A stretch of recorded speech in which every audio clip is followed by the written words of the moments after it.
Hello friends, আজকে আমি আপনাদের দেখাবো ঝাড়গ্রামে থাকার এবং কোয়ালিটি টাইম স্পেন্ড করার এক নতুন ঠিকানা, বনভূমি হোমস্টে। প্রথমেই বলে রাখি, এটা কোনো স্পন্সর ভিডিও নয়, তাই একদম জেনুইন অভিজ্ঞতা শেয়ার করব। আপনাদের ইম্পর্টেন্ট সময় নষ্ট না করে ঝাঁপিয়ে পড়া যাক ভিডিওতে। ফার্স্ট অফ অল, কীভাবে পৌঁছাবো? বনভূমি হোমস্টে পৌঁছাতে গেলে আপনাদেরকে প্রথমে ঝাড়গ্রামে আসতে হবে, আর ঝাড়গ্রাম আপনারা ট্রেন বা বাসের মাধ্যমে পৌঁছে যেতে পারেন। ঝাড়গ্রাম রেলওয়ে স্টেশন বা বাস স্ট্যান্ড থেকে খুব একটা দূরে নেই এই হোমস্টেটি। গুগল ম্যাপের হেল্প নিয়ে আপনারা ইজিলি পৌঁছে যেতে পারেন এইখানে। আর এই গুগল ম্যাপের লিঙ্ক আমার ডেসক্রিপশন থেকে পেয়ে যাবেন। আর লোকেশনটি চেনার আরেকটি সহজ উপায় হলো, এটি খোয়াবগঞ্জ যাবার পথেই পড়ে। রাস্তাঘাট মাটির খুব একটা প্রশস্ত নয়, তবে 4 হুইলার অনায়াসে যেতে পারে।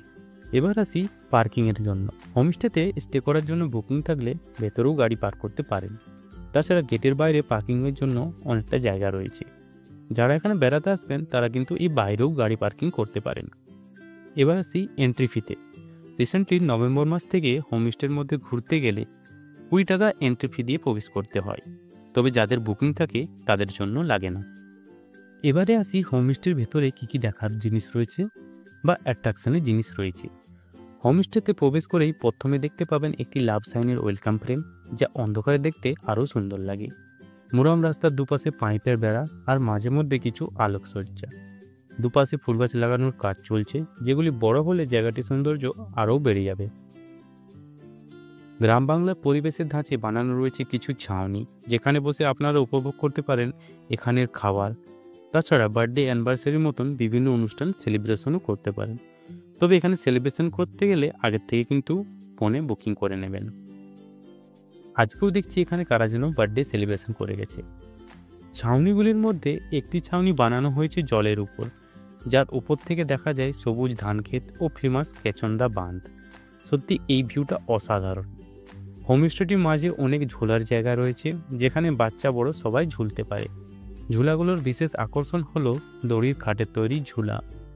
সেলফি বা ফটোশ্যুট করার জন্য খুব সুন্দর দুটি লাভ সাইনের বসার জায়গা করা রয়েছে।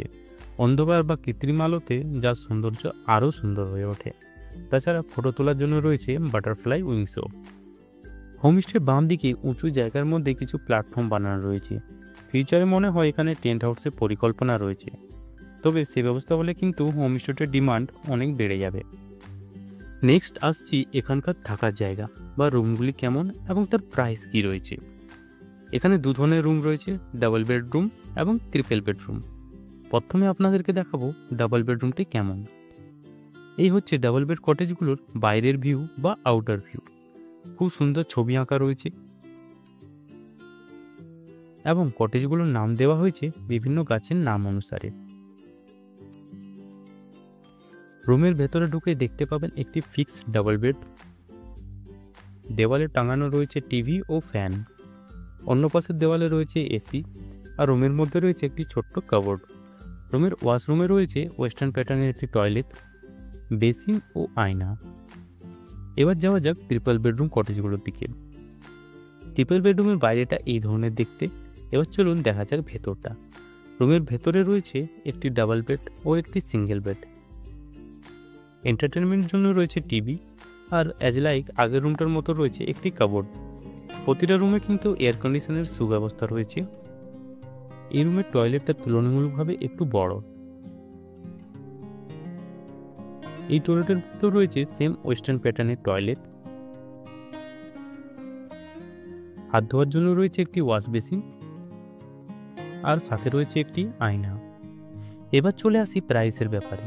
ডাবল বেডরুমের ভাড়া প্রায় 1500 টাকা পার নাইট এবং ট্রিপল বেডরুমের ভাড়া প্রায় 2000 টাকা পার নাইট। এই ভাড়ার মধ্যে কিন্তু ফুডিং ইনক্লুডেড নেই, অর্থাৎ এটা অনলি থাকার ভাড়া। খাবারের জন্য আপনাদের আলাদাভাবে পে করতে হবে।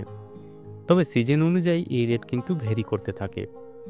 স্ক্রিনে দেওয়া নম্বরে কল করে আপনারা রুম বুকিং এবং অন্যান্য আপনাদের এনকোয়ারি করে নিতে পারেন।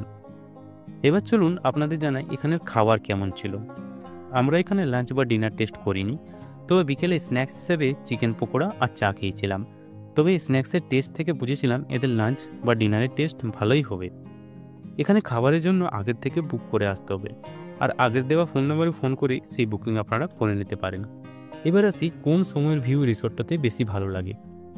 আমি আপনাদেরকে এখানে দিন এবং রাত দুটোরই ভিউ দেখিয়েছি। দুটোর মধ্যে আপনাদের যেটা পছন্দ আপনারা দেখে নিতে পারেন। এখানে দিনের ভিউটা অন্যরকম আর রাতের ভিউটা অন্যরকম। তবে আমার নিজস্বভাবে রাতের ভিউটা বেশি ভালো লেগেছে, কিন্তু খুব একটা রাত করাটা আমি সাজেস্ট করব না, কারণ এখানে পৌঁছানোর পথে রয়েছে নির্জন জঙ্গল।